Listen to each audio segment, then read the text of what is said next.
Call of Duty is finally throwing away the safety blanket. And honestly, it's about damn time. For years, COD has given us some of the safest military conflicts possible. Fake countries, generic villains, zero real stakes. But the leaks for Modern Warfare 4 could change everything.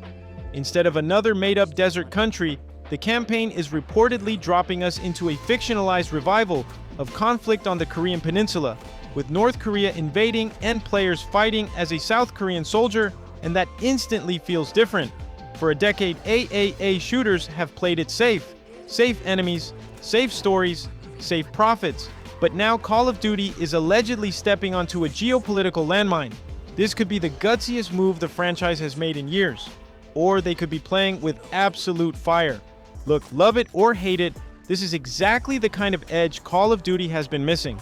Think back to the COD campaigns people still talk about. No Russian, the original Modern Warfare trilogy. Those campaigns didn't work because they were comfortable. They worked because they felt messy, intense, and dangerous. They made you feel like the world was one bad decision away from total collapse. And let's be real, COD has lost a lot of that edge. The franchise cannot survive forever on $20 skin packs, recycled Warzone maps, and weapon nostalgia. At some point, the actual game has to matter again. If Modern Warfare 4 delivers a raw, politically charged campaign, people will pay attention. Not because it feels safe, because it feels risky, and risk is what makes gaming exciting. But let's pause for a second, because this gamble could blow up in Activision's face real quick. The Korean Peninsula is not some random fictional setting. It is tied to real-world tension, real history, and very real fears. So when a multi-billion-dollar franchise turns that into blockbuster entertainment, people are going to ask some loud questions. Is this story going to have nuance? Is it going to treat the culture and the conflict with respect?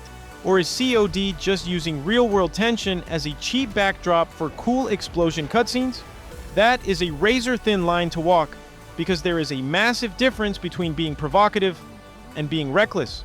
If they trivialize this just for shock value and pre-orders, the backlash could get ugly fast. At the end of the day, this leak proves one thing. Activision knows the current formula is getting stale. Gamers are tired of virtual paintball.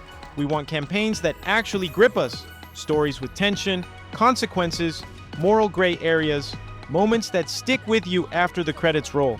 If the developers lean into the human cost of war without turning it into a cheesy propaganda film, this could be one of the most memorable Call of Duty campaigns in years. Maybe even a full revival of the single-player military shooter.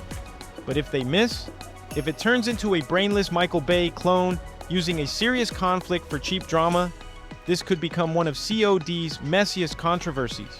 So the question is simple, is Call of Duty finally cooking, or are they crossing a line they can't walk back?